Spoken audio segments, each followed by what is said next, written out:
I'm a nobody from nowhere that ain't never done nothing. That's what I am.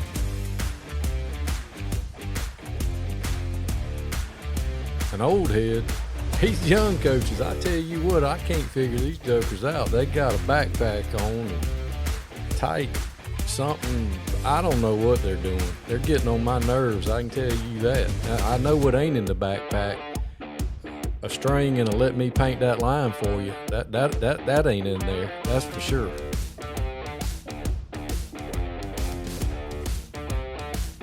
I had a kid the other day. He said, "Hey, coach, didn't Christopher Columbus write the Pledge of Allegiance?" I said he sure did. He also played quarterback for the 1985 Chicago Bears. He said, bet. That happened. Sun Coaches, Season 6, where coaches come and tell their stories. Some of them are funny. Some of them is going to help you in your coaching journey. Not everybody has a funny story, but everybody has a story. Hope you enjoy Sun Coaches, brought to you by Titan Sensor.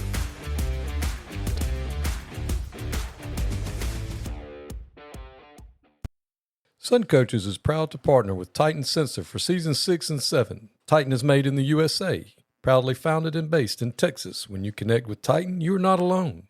You can collaborate and share templates with other coaches across the country to build reports and foster competition.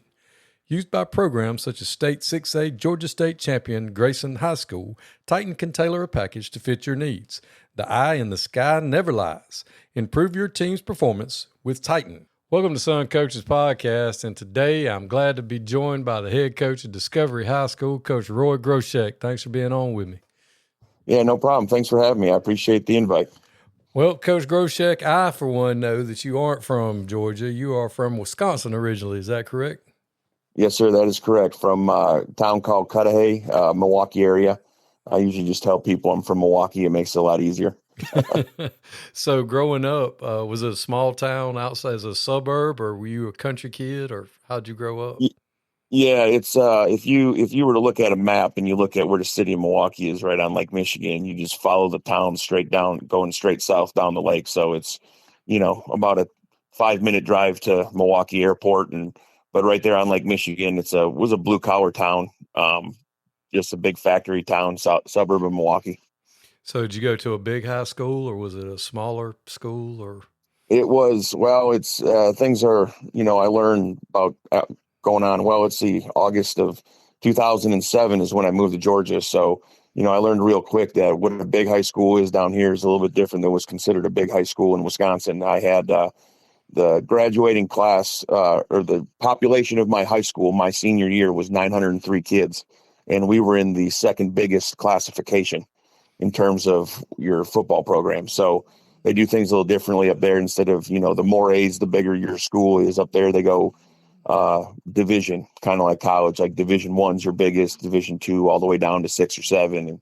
And instead of regions, they go conferences. So every conference has like a little symbol, kind of like colleges, and they have names like the Wisconsin Little 10 and the Parkland Conference and the Woodland Conference. But yeah, it was, we were in the second biggest group. We were a Division II school with a school of about 903 kids. So it was fairly big, considering the location of it. But it was, it was enjoyable. There's some parts about it that I miss, but, I've been down here for 17 years now, 18 years. So I don't plan on going back anytime soon. So did you just play football in high school, or did you play other sports? I was a defensive tackle. I played defense, and I also threw shot and disc in high school. And so, my claim to fame is that I actually got to throw against Joe Thomas, the Hall of Famer left tackle from the Browns who went to Wisconsin. I got to throw in a track meet against him, and I was nowhere near as good as him. But, I was fairly decent. So, that even led to me being down here right now. A lot of people think I'm crazy for it, but not being a head football coach, but I also coached the throwers at Discovery as well, just because I enjoyed it so much when I was in high school. Oh, that's awesome. So did you have an opportunity to go play college ball, or did you just go to school to go to school? Yeah, it was, situation. I was recruited by most of the Division III colleges in Wisconsin, which was another culture shock, moving from the north to the south was, the state of Wisconsin only has one Division I football team, and that's the Wisconsin Badgers. So everything else is Division III. So there aren't even any Division II or JUCOs or prep schools or anything like that, at least when I was up there. So if you weren't good enough to basically be a Badger or a, Big Ten type football player, your other options were going Division III. And that's also one of the reasons why I always tell people why Division III football is so big in the state of Wisconsin, because you have so many good football players that may not be, Division I caliber players, and they want to stay home. So they enroll in one of the WEAC conference schools. I ended up going to Wisconsin Whitewater. I didn't play. I went to play, but I realized that playing public school Division III football with no money involved and having to go to school full time and also having to work, have a full-time job to be able to get through college, that I probably wasn't going to be in the NFL. So I gave up football so I could get a job and get myself through school. Well, did you know all along that you were going to teach and coach, or did you get in the wrong line? No, I knew I was going to be a teacher. That was always something that I wanted to do. Coaching was definitely on my mind just because of the experience that I had. And, I was one of the kids that enjoyed, PE class. I enjoyed being all athletics, doing everything, playing everything. And I knew that I wanted to be a physical education teacher and, hopefully get into a place to start coaching. I didn't realize I was going to start coaching as soon as what I did. Once I moved down here, that was fortunate. I'm sure we'll get into that, but yeah, that's what I went to school for, was to be a teacher. Okay. I ask people that all the time because, sometimes you go to school to be an accountant or a doctor and you look over in the PE line and you're like, hey, yeah, that PE line looks pretty cool. I like PE in school. Oh yeah, sure. Yeah. It's, where you also get a lot of, you hear a lot of stories now too about people that, got into coaching and then they realized that, to be able to have the biggest impact was then to become a teacher or be involved in the school, right, where they're coaching, and then they end up becoming teachers, because of the coaching aspect. But for me, it was always to be a teacher, and the coaching was just going to be a bonus. So what was your first job out of college?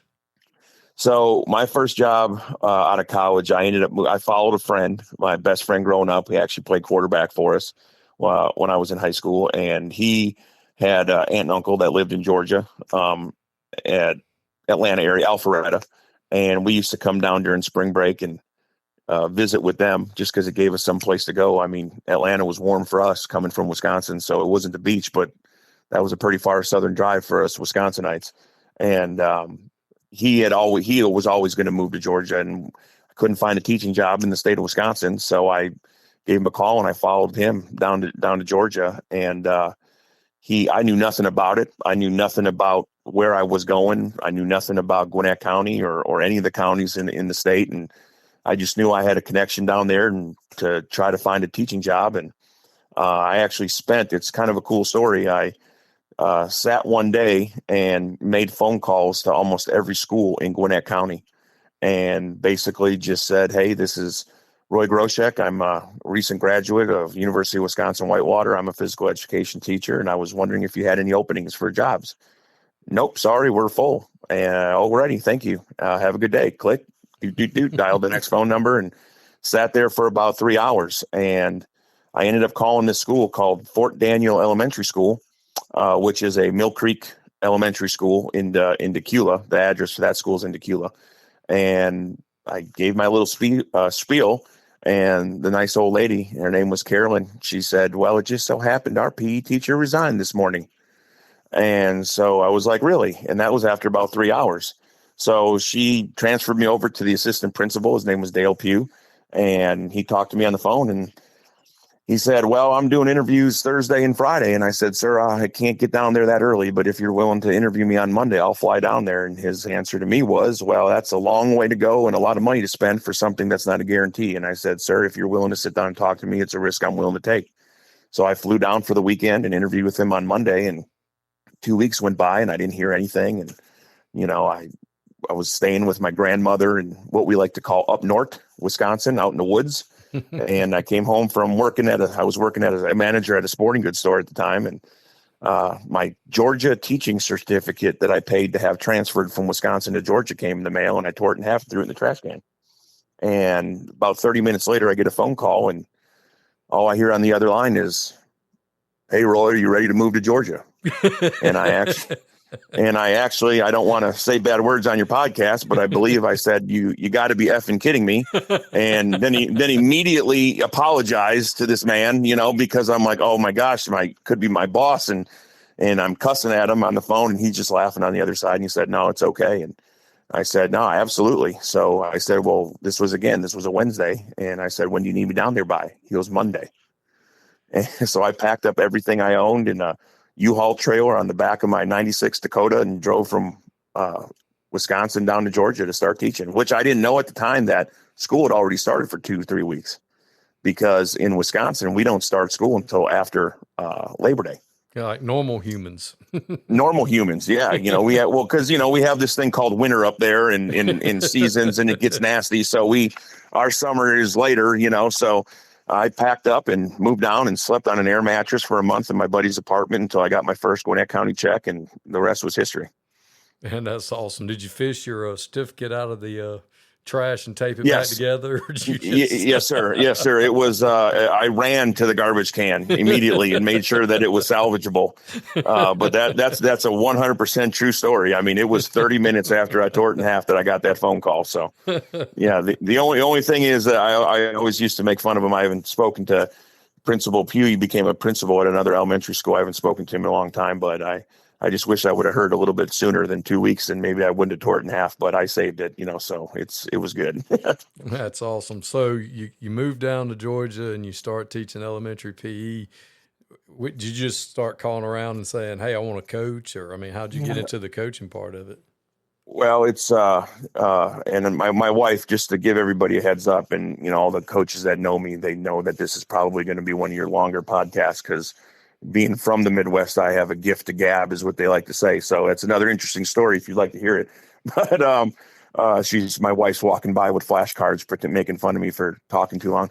But I wasn't even really interested in coaching at the time. I moved down here, and I was so focused on starting my teaching career and not screwing that up, and making sure I was doing all the right things and establishing myself in a completely different area. And I had horrible allergies, and adjusting to that, and spent a lot of time in the doctor's office getting used to the climate and the allergies and everything. But what happened is that we had a student at our elementary school who was a second grader who was autistic.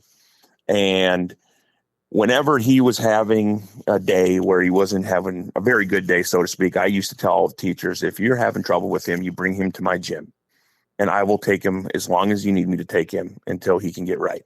And I had so much fun working with him, and he enjoyed coming into the gym with me. And it was at the end of my first year teaching.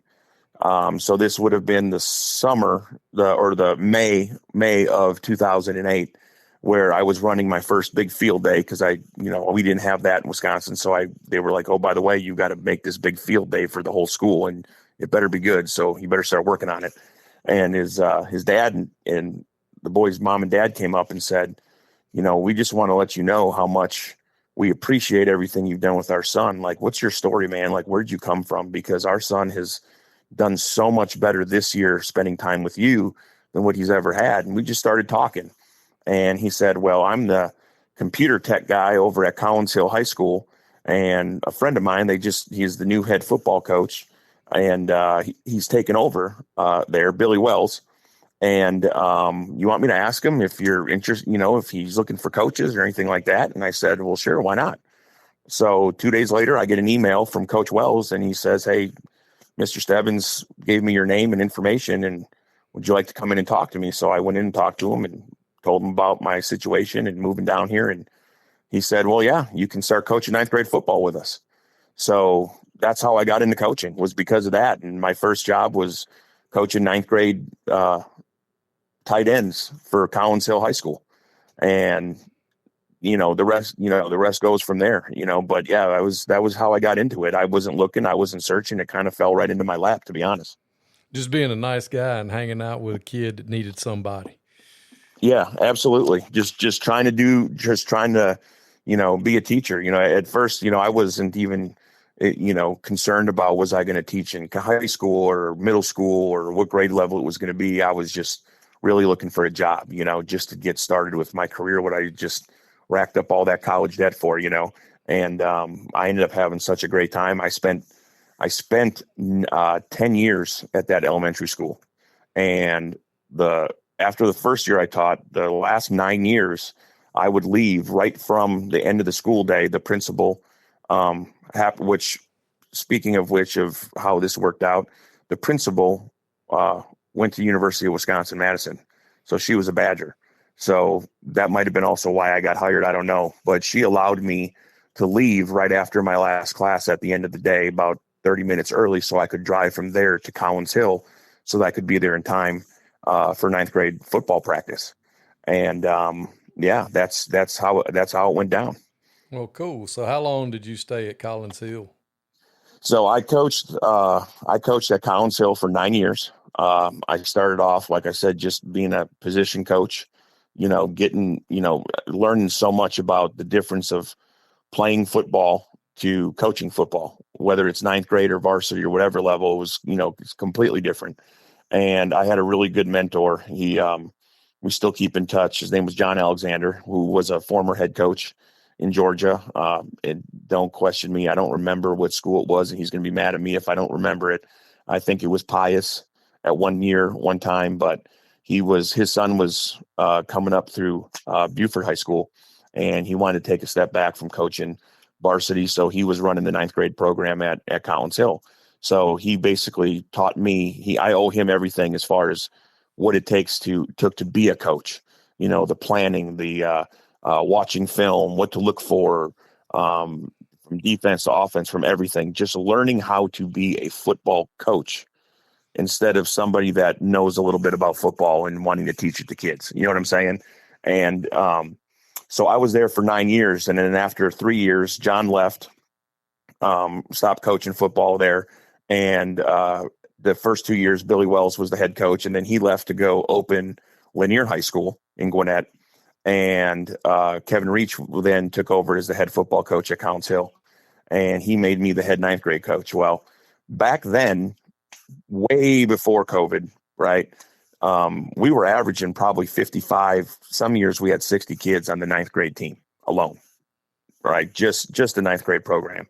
And because you were bringing up two A team and a B team worth of eighth graders from the rec program. So we had a lot of kids. And I told, when I became the head ninth grade coach, I told all the guys that were on my staff, I said, if we want to become varsity coaches, if we want to become defensive coordinators, if we want to become a head football coach someday, we need to treat this program as if it's our own program. Like, yes, we are under Coach Reach and we are all Collins Hill Eagles, but we practice on our own field away from everybody else. We're going to act as if this is our own program. So that prepares us for getting to the next level. Right. So I ran the ninth grade program at Collins Hill for 6 years as the head. I was there for 9, but I was the head coach for 6 years. And when I say we ran it, I mean, I handled the physical forms. I handled the fundraisers and I handled all the parents. I put all the parents' names and information into my phone. So when they had questions, they called me. I went to the middle schools and did the recruiting fairs. We did our own workouts on Tuesdays and Thursday nights. We passed out the equipment. We did everything for that ninth grade program as if it was our own program.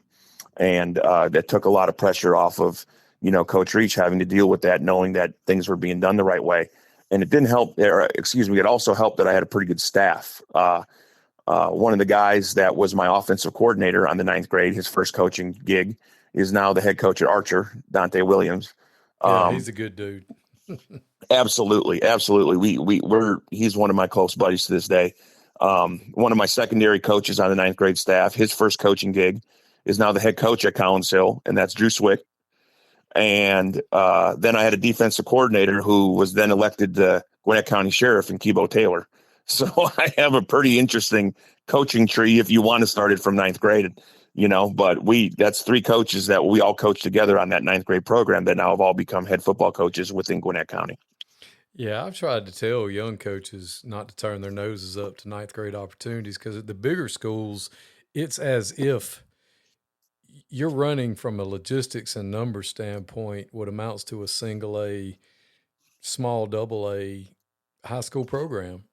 I mean, now, obviously talent and size wise, it's not the same, but as far as, like you said, you've got the same numbers, you've got to get the buses, you've got your locker room, you've got your staff. I mean, 55, 60, 70 kids in your ninth grade program, that's more than most single A and double A teams have. And that's a great place for you to learn how to run your own program. Oh, absolutely. And we laugh about this now, amongst coaches. And now that I've been around for a while, you look on Twitter and you see on the message boards, all the, got a third year coach looking for offensive coordinator position, or, things like that. And, I think what has happened is within the last, 10, 12 years or so, we tend to want to, everything follows from the top down, right? NFL, college, high school, right? And you see all these really young coaches at the college level being coordinators and calling plays and, hell, even in the NFL. And I think a lot of people, young guys, they come out of school or they come out of college and they think that automatically that is exactly what they should be. But when when I look back at my career, I literally went through the entire process from being a position coach on the ninth grade staff to becoming a head coach of a school in Gwinnett County. And I wouldn't change it for the world because all the coaches that I worked for, from Collins Hill to Meadow Creek to Central to throughout my career is to get to where I'm at.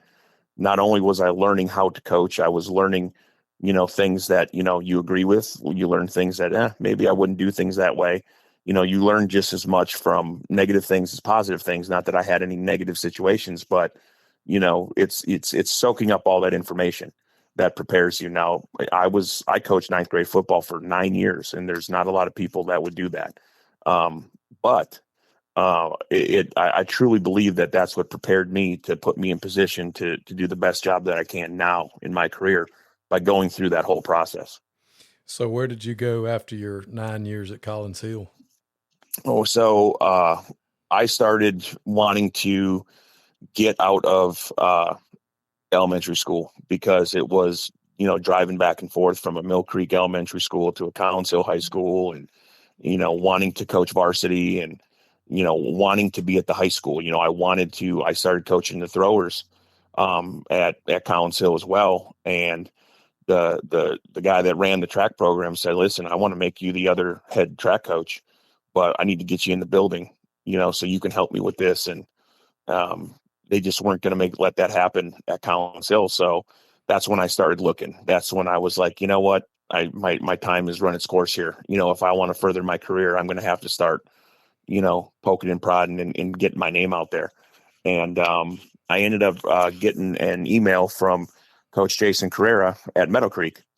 And he wanted to bring me in to talk to him about coaching offensive line. So I went and had an interview with him. And he was able to give me that opportunity to not only be a varsity coach, but also to get a job teaching physical education at the high school where I was at.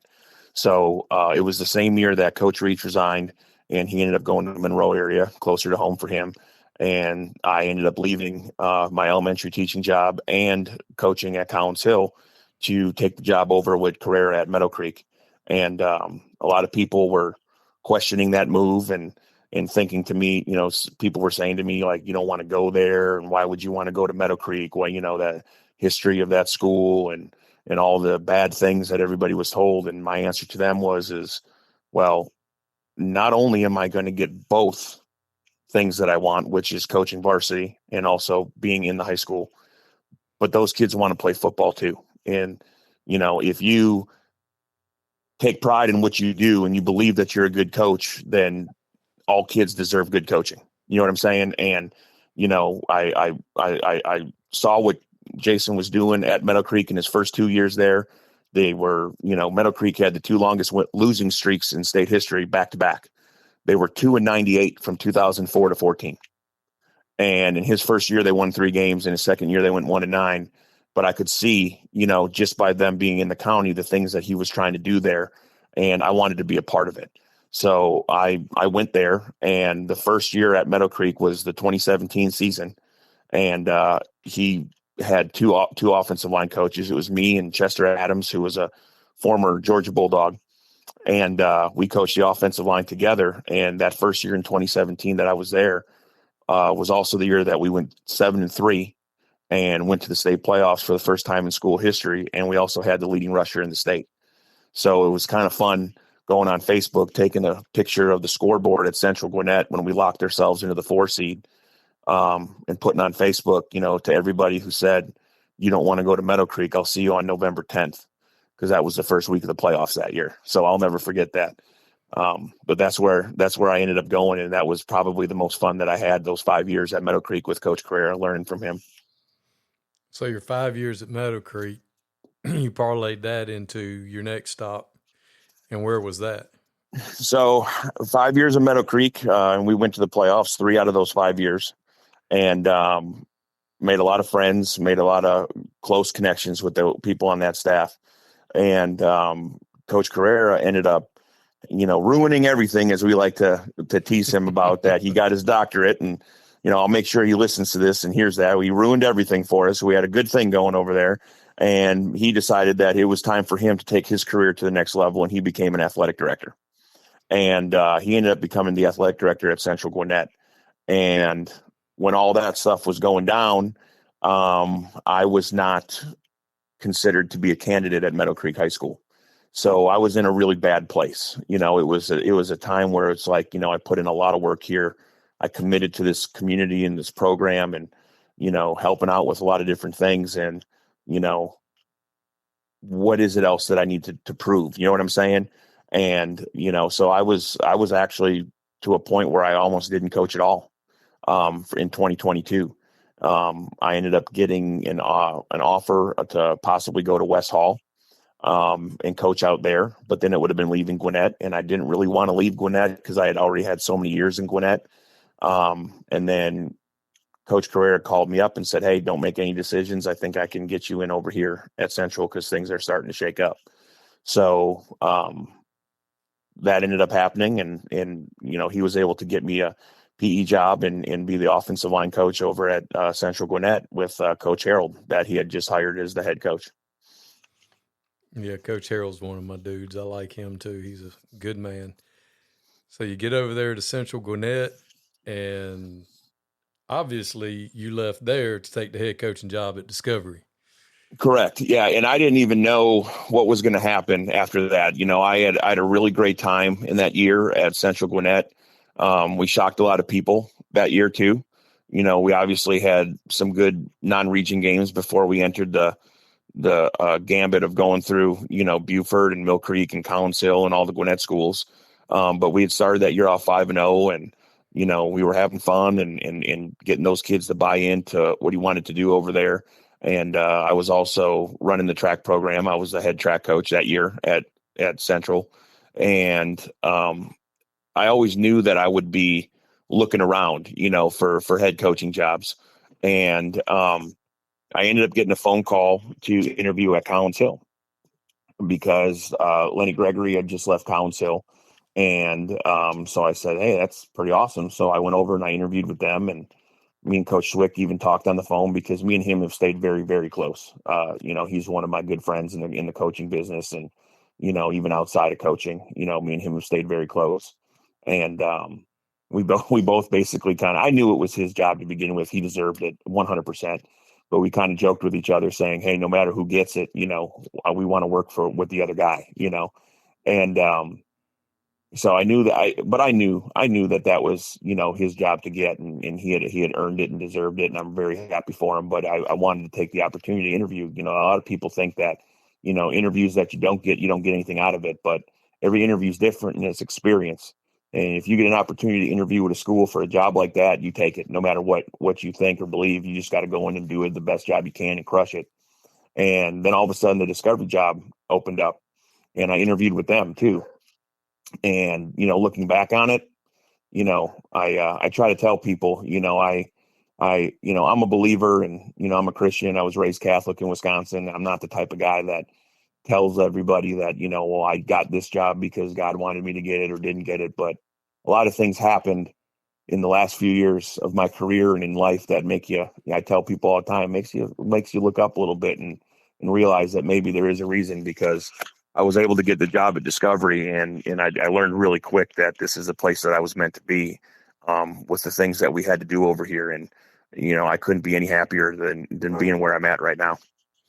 So what was the transition like going from, you'd been a head ninth grade coach, but sitting in a 6A big school program, the head varsity coach, how much different was that for you? Well, it was tough at first. It was, I wouldn't say it was overwhelming, just with the way things happened. They hired me on March 27th. So that was basically a month before spring football started. And as you heard, my entire career happened in Gwinnett County. So all of the people that I knew and made connections with were all Gwinnett County people. And the Gwinnett County teaching transfer process, it happens in like the first 2 weeks of February.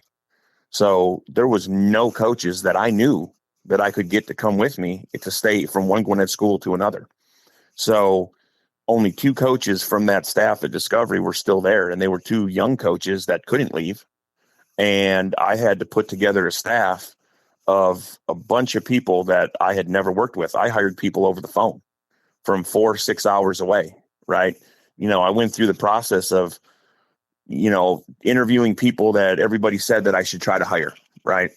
And all those people said no. And I'm sitting there at my computer and I'm looking at my email, thinking about what am I going to do? And here's a list of people and emails that have reached out to me. And that was just another one of those moments where I kind of looked up and said, you know what, someone's trying to tell me something. And I started interviewing these guys over the phone. And my defensive coordinator, Hamilcar Kelly, he came up from Fitzgerald. My offensive coordinator for the last 2 years came down from Murray County. My quarterbacks coach came from Rockmart. So these were all guys that came from hours away. Well, we started spring football and they couldn't all be there because either they were too far away to get there or their schools wouldn't let them leave or take days off to come coach. So we had to break up practices into offensive and defensive practices based off of who could get there on which days. And I think we averaged me and 2 or 3 other coaches at a time that were the only people there for that spring season. And, but we got through it. So it was a lot of that, right? It was a lot of, I didn't have time to think about the pressures or the crown, the weight of the crown, so to speak, of being a head varsity football coach in Gwinnett County because of all of the logistical things that I had to get done. Right. And that kept me busy. But when I tell all my coaches on my staff right now that, when I would talk to them about that story, that it's not a negative because it led me to them. You know what I'm saying? And, I feel like I have the right people with me, coaching and everything worked out. And, the relationships that I've made with them guys, I would have never made if I would have hired who people told me I was supposed to hire. Does that make sense? So, but once all the dust settled, there was that first year, there were some moments, where I sat there and I'm sitting in my office and I'm just kind of looking around like, I can't believe I'm sitting here. You know what I mean? Like, wow, this is real, and you learn really quick when you start getting the phone calls and emails from parents that you didn't normally get when you were an assistant coach at other schools. Yeah. That phone never gets turned off, and you never have days off really when you're the head coach. And that's, something I do not begrudge you guys for at all. Oh yeah. I used to get through a whole day on a charge, and now I got to keep a charger with me wherever I go to keep my phone charged just because of the nonstop phone calls from colleges to people wanting you to buy stuff from them, from, parents to everything. Yeah. It can be overwhelming sometimes, but it's part of the deal. And you're also the throwing coach for the track team. Yes, sir. Yeah. I'm a big believer in track and field. And if you look at, people don't want to talk about it, right? But if you look at some of the big time programs, and I'll use them for an example, but Buford High School, when you go to the track meets, And you look at all these kids, all their players, everyone wants to talk about their athleticism and speed, right?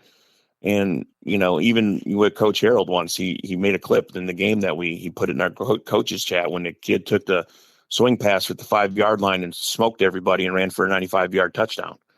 And I answered with a screenshot and I said, well, there's his track times. He's a state 100 and 200 runner. You know what I mean? And all their kids run track. I mean, I think that there is such a focus on the culture down here of football. You got to be, if you're not working on football, you're not getting better. Well, in the off season, that is getting prepared for football. You're learning how to run faster, more explosiveness, how to jump higher, how to jump farther, all those different things from throwing. All your defensive and offensive linemen should be thrown, in my opinion, because it's all footwork, it's all balance, it's all explosiveness from your lower body and your core and your hips. And the finishing formation of a shot put is exactly where you're trying to tell your lineman to be when they're driving the sled. You know what I'm saying? Everything correlates. So I wasn't going to sit there and say, well, I'm the head football coach and I don't have time to coach track, but I'm going to tell all my players they need to, but they don't have a throwing coach. So I couldn't find it in my heart to sit there and make them go out there and throw and not have somebody that knows what they're doing coach them when I'm sitting right there.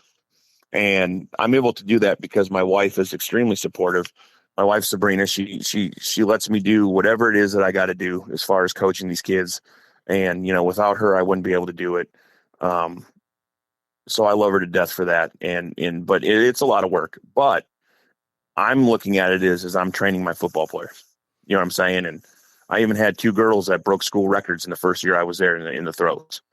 And, now I'm getting more and more of the boys to come out there and throw with me because they see the difference of what it does for them, when they're not doing football in that off season, that come out and throw with me. So I enjoy it a lot. Oh, I'm all for them doing everything. I don't care if this golf, tennis, I don't care. I want them to play everything. Track and field, basketball, wrestling. I want kids to do everything. And I can't stand looking on Twitter and seeing these kids that train in one sport, baseball, basketball, whatever it is, and they do it year round. And I'm like, you're putting all your eggs in one basket. And it's just, yes. It's a bad gamble, in my opinion. And plus you're not getting to be a kid, and you're not being exposed to other kids and other, avenues of meeting more people. And as you touched on, which has been so important in your career, is building relationships with other people. And, they pay dividends down the road. And if you have a very small bubble, or, for some people, it's not even a circle, it's more like a dot, then, you're just kind of limiting yourself. And I don't like that for kids.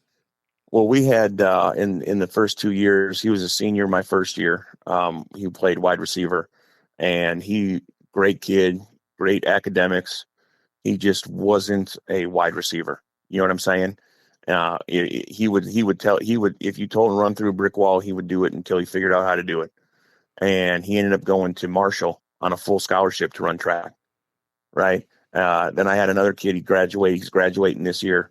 I don't know what school he's going to go to yet, but he's got offers to go to college to be a long jumper. You know what I'm saying? So, just because you play football and you're good at football doesn't always mean those opportunities are going to be there for you, especially the way recruiting is nowadays. And they found out by running track that not only did they have a passion for football, but they also had a passion for track. And if I'm not going to be able to play football in college, I can still get money to go to school and further my education and still do something that I love to do. And when I think, there's coaches out there that they don't want their kids doing other things because they're not going to this camp or that workout or this activity or that activity in the off season. And to me, that's selfish, because you don't know what everybody's path is going to be. And if they're out there every day at practice and they're practicing track and field, they're getting their work in. You know what I'm saying? They're going to be, not only that, but they're going to come back and they're going to be faster. We had a kid that ran track. He got his personal record down in the 100 to 11 seconds flat. He was only a sophomore. He's a rising junior. And he came out this year in spring and just blew everybody away. decided that he was going to focus on trying to play running back instead of DB, which he can still help us out at playing corner. But he's already in the game plan as far as, how are we going to get him carries playing running back? And it's just, he took one in the spring game down the sidelines and smoked everybody, which he would have never done had he not been in the weight room the way he was supposed to and running track, getting faster. And, the proof is there. You know what I'm saying? So I push all my kids to do as many things as they possibly can. Well, that was a great segue into my next question. So how was spring for you guys this year? Spring was great. It was probably one of the better springs I'd been a part of. It's a little biased since it's, my team now, but I will say that, the past 2 years, like I told all the players, we walked through football hell to get to where we are. The last 2 years we were extremely young. This past year we had, after game 4, we had a lot of injuries.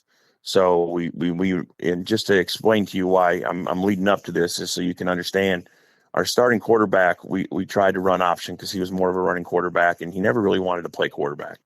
But we had another kid that could play, and we said, well, you're getting all the plays when the ball is in your hand. When we're getting big plays, you want to go play slot receiver? And he smiled and he said, yes, sir, coach, whatever you want me to do.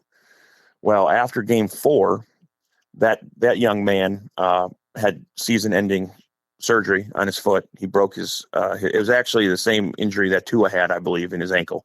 And he was in a boot and had to have surgery. He was done for a year. The kid that we started playing quarterback quit and told me that his body's hurting and he's not going to be injured for basketball. And my sophomore quarterback had his hand in a cast with pins in his wrist. So we did not have a quarterback on our roster. I always told everybody, we don't have a quarterback. And they think, oh, he's that bad, huh? I'm like, no, we don't have one. Like there was not a kid on our team that had ever practiced at quarterback that was healthy to play the position. And that's crazy. So you would think this day and time, kids, I can play quarterback. I want to be the quarterback. No. And they've changed. They're like, quarterback, oh, no, I don't want to do that. Yeah, and nobody wanted the smoke either. We were like, who wants to do it? And they're all standing around looking. So we started region play. In Gwinnett County at home against Buford with our starting middle linebacker taking the snaps at quarterback, and he had to play it the rest of the year. That's awesome.